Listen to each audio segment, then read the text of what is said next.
Hey everyone, in this video, I'll show you how to create drip text effects in Canva.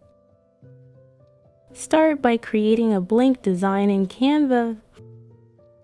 Press T on your keyboard to add text. Type your text.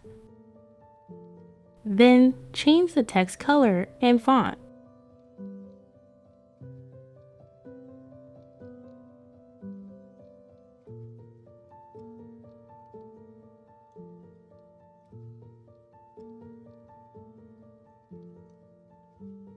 Go to the Elements tab and search for drip. Select Graphics and choose a drip style. Add drips to different parts of your letters.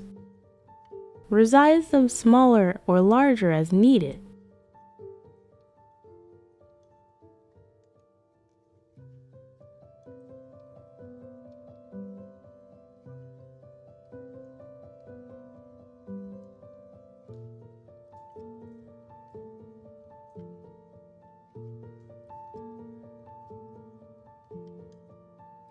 Now, change the drip colors to match your text color.